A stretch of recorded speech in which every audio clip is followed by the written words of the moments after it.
Salut les amis, aujourd'hui on va parler un peu de la réunion du FOMC et qu'est-ce que ça implique? Parce que mon plan est pour cette année.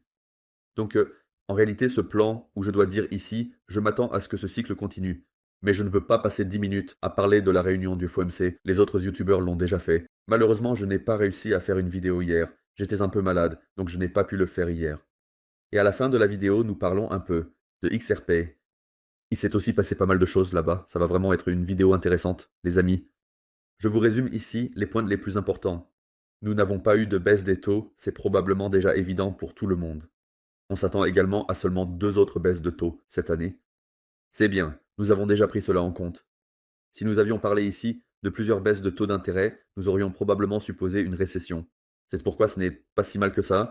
Ce qui est le plus important ici, c'est que nous allons avoir une réduction du bilan, et c'est au sujet du bilan de la Fed. Car actuellement, près de 25 milliards de dollars par mois sont aspirés hors des marchés. Et maintenant, ce n'est plus 25 milliards, mais seulement 5 milliards. Donc ici, on a drastiquement réduit. Par conséquent, il ne sort plus autant d'argent des marchés chaque mois. Très très bien. Et on voit aussi que nous nous rapprochons lentement, se rapprocher de l'objectif de 2% d'inflation. Sinon, la Fed n'aurait jamais permis cela ici. Et c'est donc le plus important. Alors, regardez simplement ça. C'est aussi, comme je l'ai toujours dit, la raison pour laquelle les altcoins ne performent pas du tout. Nous avons eu au cours des 2-3 dernières années, l'argent continue de s'échapper des marchés, vous voyez? Si quelque chose comme cela se produit, nous n'avons évidemment pas d'argent pour les actifs à risque. Mais comme ça a l'air, nous allons voir dans les mois à venir que non seulement de l'argent s'échappe des marchés, mais que nous allons aussi recevoir de nouveau du capital pour les marchés. Ce serait la chose la plus importante, car cela nous permettrait de nous relever.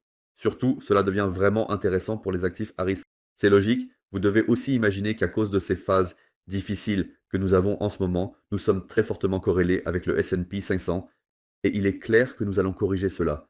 Si fortement sur les marchés financiers que nous ne pourrons pas vraiment obtenir une part du gâteau ici avec le Bitcoin et le marché des cryptos. Que nous souffrons ici absolument. C'est tout à fait clair. Mais je pense que nous sommes dans une assez bonne position sur le marché des cryptos. Et ce que nous avons vu jusqu'à présent n'était qu'une correction. Tout à fait normal. Nous avons ici une zone de support à long terme et nous ne l'avons pas franchie. C'est très très important. Et c'est pourquoi tout cela semble encore assez bon. Nous sommes dans une tendance haussière. Et maintenant, ça devient bien sûr passionnant. Comment ça va se passer dans les mois à venir? Et c'est de cela dont nous allons parler maintenant. Et je pense que c'est aussi ce qui intéresse le plus de gens ici, parce qu'évidemment, nous avons plusieurs scénarios qui peuvent se produire. Il se peut que cela ait déjà été le bull run. À mon avis, c'est complètement irréaliste. Il y a encore trop d'indicateurs qui ne montrent pas que nous avons atteint un sommet de bull run. Et ça ne ressemble pas vraiment à une bulle en ce moment, parce que sinon, nous aurions corrigé beaucoup plus fortement ces derniers jours.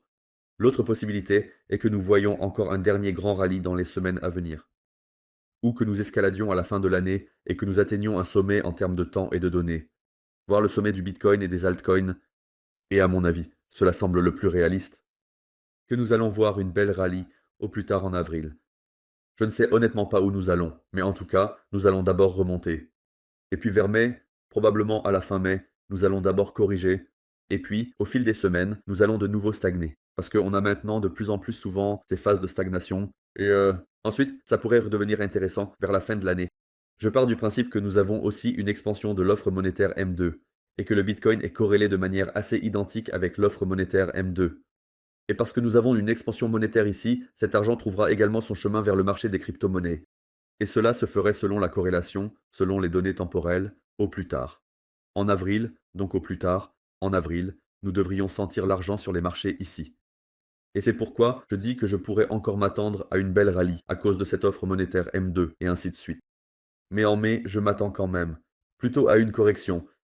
Et c'est simplement parce qu'à chaque fois dans le passé, on a eu le phénomène vends en mai et tire-toi. On dit toujours vendez en mai et partez, mais n'oubliez pas, revenez en septembre.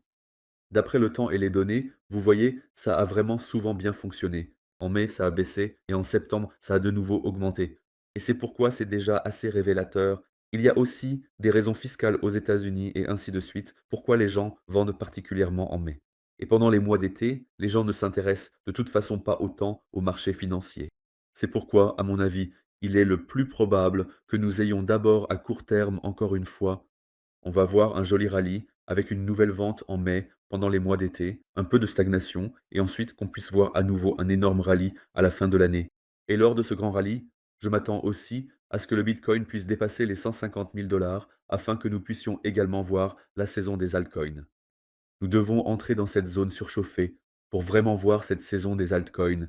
Et tout ça, c'est un peu mon plan pour les mois à venir, car je pense que nous allons bientôt revoir une expansion monétaire. L'expansion monétaire, l'offre monétaire M2 augmente aussi lentement, mais il faut aussi dire que cela prend du temps avant que nous ressentions cela sur les marchés. Il se pourrait aussi qu'à partir d'avril, nous commencions à monter lentement, petit à petit. Et ici en mai, je ne vois vraiment aucune vente massive. Mais à mes yeux, il est de plus en plus clair que nous allons d'abord voir ce gros rallye. On va voir le dernier rallye à la fin de l'année. Je ne pense pas que cela se produira avant mai. Non, non, je ne pense pas ça. Je pense que nous verrons le dernier gros rallye à la fin de l'année. Et même si nous stagnons encore en ce moment et que cela ne plaît peut-être pas à certains, pour moi, en ce moment, vraiment pas difficile d'être extrêmement optimiste. Nous avons le gouvernement américain, nous avons tant de choses positives. Nous voyons que l'offre monétaire M2 augmente rapidement. Nous allons voir d'autres baisses de taux cette année et nous constatons même que le bilan de la Fed ne retire plus d'argent des marchés, mais commence probablement cette année à ressentir de l'argent dans les marchés. Que peut-il encore se passer? C'est tellement incroyablement positif, et je pense que le plus grand dans ce marché haussier se déplacera vers la fin de cette année. Est-ce que cela, à mon avis, va avec? L'année la plus incroyable pour le marché des crypto-monnaies, je veux dire, quelles choses positives nous avons. Et toutes ces données macro commencent aussi à jouer en notre faveur. Comme je l'ai dit, l'offre monétaire M2, le bilan de la Fed, le gouvernement américain et ainsi de suite. Donc nous voyons un environnement macroéconomique aussi positif que cela fait longtemps. Mais ça commence lentement. Aussi, en ce qui concerne l'offre monétaire et tout ça, ça doit d'abord un peu circuler, un peu entrer sur les marchés. Ça ne se fait pas du jour au lendemain. Cela prend bien sûr un peu de temps, tout comme avec le bilan de la Fed. Mais si nous voyons un resserrement quantitatif et que le gouvernement américain commence à injecter de l'argent sur les marchés, ça prend un peu de temps avant que ça arrive sur les marchés. Mais fondamentalement, cette année peut vraiment devenir l'une des meilleures années pour les crypto-monnaies dans le monde. Parce que nous avons tout simplement trop de composants qui plaident en faveur d'un énorme marché haussier. Alors parlons brièvement de XRP. Il faut juste le faire. Je veux dire, il y a quelques jours, nous avons aussi eu cette énorme percée. Cette percée était simplement due au fait que cette plainte de la SEC concernant Ripple a été tout simplement abandonnée ou elle a été clôturée et c'est extrêmement positif pour XRP. Je veux dire, nous avons eu cette plainte pendant 6 ans. Cela a fait baisser le cours de XRP pendant 6 ans. Et enfin, c'est le moment où nous pouvons laisser cela derrière nous. C'est vraiment sacrément positif. Maintenant, XRP a bien sûr encore de meilleures chances de collaborer avec les banques, de signer certains contrats et ainsi de suite.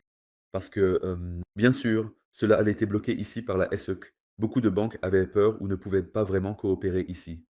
Ce qui va aussi être vraiment intéressant avec XP, c'est que nous allons être intégrés dans la réserve d'État, ce qui est extrêmement positif.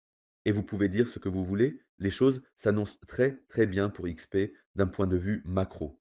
Nous avons des choses vraiment positives les unes après les autres, et on dirait que les portes commencent lentement à s'ouvrir pour XP.